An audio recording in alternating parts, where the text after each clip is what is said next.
What I am about to describe became a weight I carried for years. Not because I wanted to keep it secret, but because I understood how difficult it is to explain what happens inside a place like that to anyone who has never been there. The names that appeared in the intake system that day are still perfectly clear in my mind. Dwayne, Britney, Madonna. To the outside world, they were symbols of stages, cameras, and applause. Inside that facility, they arrived for a very different reason. This was not an ordinary rehabilitation center. Officially, that is what it was called. In reality, it functioned as a secluded containment space for situations that needed to stay out of public sight. Its location was intentionally vague. You would not find a clear marker on maps, and there was no visible sign at the entrance. People who came here accepted, knowingly or not, that they would disappear for a while. I was there because it was my assignment. My responsibility was to monitor internal procedures, maintain order, and document anything that fell outside normal parameters. Under usual conditions, everything followed a strict routine. Arrival times were staggered. Wings were separated. No high-profile individuals were ever housed in the same section at the same time. That rule was broken that day. Dwayne arrived first. Britney followed. Madonna arrived shortly after. This sequence was not part of the original schedule we were given, at least not the one shared with staff. Yet all three were processed within the same operational window and escorted into the main building. During intake, everything appeared normal on the surface. Protocols were followed, personal items were secured, security checks were completed. But when I reviewed the system assignment, I noticed something subtle and deeply concerning. The software had placed all three in the same wing. That should not have been possible. The system was designed to prevent exactly that. I logged the irregularity, but did not escalate it immediately. In a place like this, you learn that some decisions come from levels above the system itself. The building was old, maintained on the outside, but internally segmented. Certain corridors were permanently sealed, not for repairs, but by policy. No explanations were ever provided. Staff were simply instructed not to enter those areas. As night fell, the facility slipped into its usual silence. Lights dimmed, corridors emptied. External communication shut down completely. Phones were inaccessible. No visitors were allowed. This isolation was considered part of the recovery environment. But that night, the silence felt different. While monitoring the cameras from the control room, one feed briefly cut out. It was a camera pointed toward a lower-level corridor that was officially unused. That corridor was never supposed to be active. No one could clearly explain why the camera still existed. At the time, I dismissed it as a technical fault. Dwayne, Britney, and Madonna were in their rooms. Everything appeared contained. At least, that is what the screens showed. What none of us realized was that the internal balance of the facility had already shifted, and what followed could not be explained by coincidence alone. The first signs were subtle enough to ignore if you were not trained to notice patterns. Overnight logs showed movement where none should have existed. Doors registered as opened without corresponding access codes. Environmental sensors fluctuated in isolated sections of the building, then returned to baseline before maintenance could verify anything. By morning, I had already flagged 3 anomalies. None were severe on their own. Together, they formed a shape I did not like. Dwayne was the first to deviate from routine. His scheduled movement times changed without request. He began spending extended periods awake during hours designated for rest. Medical metrics remained stable, yet his sleep data showed repeated interruptions. There was no recorded cause. Britney's file showed a different pattern. Her movement remained within assigned limits, but her location pings clustered near the inner boundary of the wing, the same boundary adjacent to the sealed corridor. Staff escorts reported nothing unusual, yet her proximity to that area was statistically inconsistent with normal behavior. Madonna's case was the most difficult to quantify. Her data was clean, too clean. No irregular movement, no biometric spikes, no deviations. But during routine observation rounds, She was repeatedly found awake, seated upright, facing the same direction in her room, always toward the interior wall that bordered the restricted section. None of this individually justified intervention, but the building itself began responding. Temperature drops were recorded in the shared ventilation line of that wing. Not enough to trigger alarms, just enough to be noticed. Acoustic sensors picked up low-frequency vibrations at irregular intervals, always originating from beneath the sealed corridor level. Maintenance inspected the infrastructure. Nothing was found. That afternoon, the internal scheduling system attempted to reroute all three to a different wing simultaneously. The request was automatically denied by administrative override. No human authorization was logged. By then, it was clear to me that something within the facility was no longer following designed processes, and whatever it was, it had already identified where to focus its attention. By the second night, the wing no longer behaved like an ordinary part of the facility. It is difficult to explain this without sounding abstract, but the environment itself felt misaligned. Time seemed inconsistent. Tasks took longer than they should have. Movement through the corridor felt delayed, as if space itself resisted being crossed. Dwayne was the first whose condition forced closer observation. During a scheduled wellness check, his biometric readings showed elevated stress without any corresponding physical trigger. He had not exercised. He had not interacted with staff beyond routine procedures. Yet his heart rate spiked in precise intervals, always at the same times each night. Those intervals aligned with the moments when the lower-level sensors registered activity. Britney's behavior shifted next. Her proximity to the restricted section was no longer incidental. It became deliberate. Escorts reported that she paused repeatedly while walking, always near the same internal doorway that led nowhere. There was no visible access panel, no signage, just a solid wall. Still, her attention gravitated toward it, as if something behind it was exerting pressure rather than calling. Madonna remained outwardly composed. Her file continued to show no anomalies. But during observation, I noticed that her room light was never fully off. Even during designated sleep hours, a faint glow remained. When questioned later by medical staff, she denied leaving it on.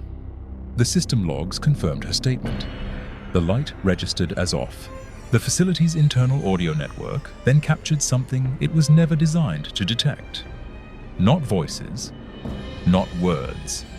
A sustained resonance, too structured to be mechanical and too patterned to be random. It originated beneath the sealed corridor, traveled upward through ventilation shafts, and dissipated before reaching public sections of the building. Staff began reporting discomfort. Nothing dramatic. Headaches, disorientation, a sense of being watched that vanished when acknowledged. These reports were quietly documented and dismissed as stress-related. I did not dismiss them. That night, while reviewing archived footage, I noticed a delay between camera feeds and real-time sensor data. The video showed empty corridors. The sensors indicated movement, always moving in one direction, toward the shared wing. It became clear that the sealed section was no longer sealed in the way we believed. And whatever existed beyond it was not confined to a single room, a single person, or a single moment. It was expanding its awareness.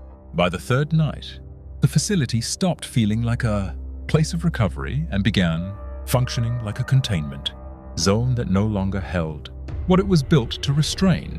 I realized this during the midnight system audit. The internal map showed a discrepancy. The floor plan had not changed, but the spatial readings had. According to the sensors, the distance between two fixed points in the east wing had shortened, not by much, just enough to notice. Buildings are not supposed to compress inward. Dwayne experienced the shift physically. During a supervised walk, he slowed without explanation, pressing a hand briefly against the wall as if steadying himself. His balance was intact. His vitals were normal, yet his posture suggested resistance, like moving forward required effort against an unseen current. When I reviewed the footage later, the wall beside him showed a faint distortion, not visible to the naked eye, but detectable frame by frame. The surface appeared to bend inward for less than a second, then return to normal. Britney's reaction was psychological, but no less concerning. She began waking precisely at 3:17 a.m. every night. No alarms, no audible triggers. Each time, she sat upright and remained still for several minutes before lying back down. When asked the following morning, she could not recall waking, only the sensation of having been observed closely from a short distance. Not watched from across the room, watched from just beyond reach. Madonna requested access to the facility archive. The request was unusual but permitted under supervision. She reviewed historical records tied to the building's original function. Long before it became a rehabilitation center, the structure had not always served medical purposes. It had been repurposed multiple times, each iteration sealing off sections deemed unsafe, unstable, or structurally compromised. No official incidents were listed, only repeated closures. That night, the audio resonance returned, stronger than before. This time, it was accompanied by a pressure change that triggered emergency ventilation protocols. Doors sealed automatically, corridors locked. The system interpreted the event as an internal breach. From my position in the monitoring room, I watched as camera feeds flickered. Not failed, flickered, as if something passed between the lens and the recorded space, without occupying either fully. In one frame, I saw movement where no form should exist. Not a figure, not a shadow, a distortion shaped like intent rather than mass. It moved with purpose, not speed, crossing thresholds without opening doors. It paused outside the shared wing. Every individual inside reacted simultaneously. Dwayne sat upright, alert and focused in a way I had not seen before. Britney's breathing accelerated sharply, despite remaining asleep. Madonna opened her eyes and looked directly at the camera. Not toward it, but through it, as if she understood the limitation of what I could see. At that moment, I understood something that unsettled me more than any anomaly. The presence was not exploring the facility. It already knew where everyone was, and it was deciding who to approach first. After that night, the facility's routines no longer functioned as anchors. Time still moved forward, but order did not follow it. Small deviations accumulated. Doors opened a half-second late. Lights responded a fraction too slowly. Digital clocks across different wings began drifting out of sync. Never by more than a minute, yet never correcting themselves. Dwayne began isolating himself, not withdrawing emotionally, but physically positioning his body away from open space. He favored corners, solid walls, areas with limited lines of sight. It was not fear, it was instinct. When someone who has spent their life reading environments changes how they occupy space, you pay attention. During one session, he paused mid-movement, eyes fixed on an empty doorway, muscles tensed as if anticipating contact. Nothing entered. Nothing needed to. Whatever presence existed was exerting pressure without revealing form. Britney's condition escalated in a different direction. She started reporting gaps in continuity. Not memory loss, but displacement. She described moments where a conversation felt already completed before it finished, where footsteps echoed before they were taken. She never described seeing anything directly. Instead, she spoke about being anticipated, as if something moved one step ahead of her at all times. Her stress indicators spiked during these reports, yet medical scans showed no neurological irregularities. Madonna became methodical. She began documenting anomalies independently, keeping handwritten notes rather than digital files. She stopped sleeping in extended cycles, opting instead for short, controlled periods of rest. She understood something the others had not yet articulated. The phenomenon was not random. It responded to awareness. The more attention it received, the more precisely it behaved. The turning point occurred during a scheduled lockdown drill. These drills were routine, designed to ensure containment protocols could be activated within seconds. On that day, the system initiated correctly. The problem was that something else initiated alongside it. Corridor cameras captured the doors sealing in sequence.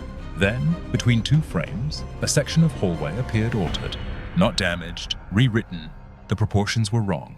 The depth extended beyond its architectural limit. It was subtle, but unmistakable. Dwayne was closest. He stopped walking before the distortion reached him, reacting faster than the monitoring system itself. Britney froze in place several meters behind him, eyes unfocused but body rigid. Madonna, positioned farther back, did not stop. She slowed deliberately, studying the space as if evaluating a living organism. The air pressure shifted again, not violently, intimately, like something leaning in. At that moment, every sensor indicated the same impossible reading. The facility showed one additional occupant. No name, no biometric data, just presence. It did not move. It waited, and whatever it was waiting for had already been chosen. From that point forward, the facility stopped logging data accurately. Not because the systems failed, but because they began recording contradictions. Two cameras would capture the same corridor at the same time and show different states of occupancy. Temperature sensors disagreed with thermal imaging. Motion detectors triggered without registering movement. We were no longer observing anomalies. We were observing a breakdown in consensus reality. Dwayne was the first to acknowledge it without naming it. His movements became deliberate, economical. He stopped reacting to empty spaces and started behaving as if proximity mattered. He avoided standing between rooms. He positioned himself where walls converged, where angles reduced exposure. When he spoke to staff, his gaze never lingered behind them, only around them, as if whatever followed did not stand directly in sight, but slightly offset from it. Britney's experience shifted again. The sense of anticipation turned inward. She began describing moments where her own thoughts felt interrupted, not replaced, but gently redirected, like reaching for a word and finding it already used. Her stress levels spiked most during silence, not noise. When the facility was quiet, her vitals showed heightened alertness, as if her body recognized something her mind refused to frame. Madonna became the only one who seemed to engage with the situation as an equation rather than a threat. She requested restricted schematics and cross-referenced them with historical records we no longer officially maintained. Patterns emerged. Every renovation, every sealed corridor, every structural alteration aligned with earlier reports of instability. Not collapse, instability, as if the building itself reacted to prolonged occupancy. One night, during a routine perimeter check, the external floodlights activated without command. The cameras showed nothing unusual, no intruder, no wildlife, but the lights remained on for exactly 7 minutes before shutting down. When reviewed later, the footage revealed something the live feed had not. Shadows cast in directions that did not match the light source. Inside, Dwayne woke abruptly at the exact moment the lights went dark. Britney's heart rate spiked seconds later. Madonna was already awake, seated upright, writing. What disturbed me most was not their reactions. It was the synchronization. They were no longer responding independently. Whatever presence occupied the facility was no longer interacting with the environment first. It was interacting with them, subtly, precisely, individually, and yet as part of a single system. During the final internal scan before shutdown protocols were considered, the system once again registered an additional occupant. This time, the reading was different. It no longer appeared as an anomaly. It appeared as a constant, as if the facility had always accounted for it and only recently remembered. That was when I understood the most unsettling possibility. The presence was not attached to the building. The building was attached to it, and the people inside were not being observed. They were being integrated. The decision to close the facility was made quietly. No press statements, no public explanations. Officially, the shutdown was attributed to structural reassessment and internal policy changes. Unofficially, everyone involved understood that something had reached a threshold it was never meant to cross. On the final night, the building was emptied in stages. Dwayne left first. He did not rush. He paused at the exit, resting a hand against the wall one last time, as if confirming that whatever pressure he had felt inside did not follow beyond the boundary. His posture relaxed only after stepping into open air. Britney was escorted out next. She appeared calm, but the tension in her movements never fully released. She kept her focus forward, refusing to look back down the corridor that had disrupted her sense of continuity for weeks. Later, she would describe the sensation not as fear, but as relief mixed with uncertainty. As if something had let go, but not entirely. Madonna was the last to leave. She took her time, collecting her notes, observing the space with measured detachment. Before crossing the threshold, she stopped and looked back into the interior, not searching, not listening, simply acknowledging. Her expression suggested understanding rather than alarm, as though she recognized a pattern that would not end here, only change location. When the doors sealed for the final time, the systems stabilized, sensors normalized. The additional occupancy reading disappeared without explanation. The facility, on paper, returned to baseline, but the silence that followed was not empty. In the weeks that came after, none of them spoke publicly about the experience. There were no interviews, no cryptic statements, only subtle changes in behavior, posture, and presence that would go unnoticed unless you knew what to look for. I still review the archived footage from time to time, not to find new evidence, but to remind myself of something important. Some environments do not heal people.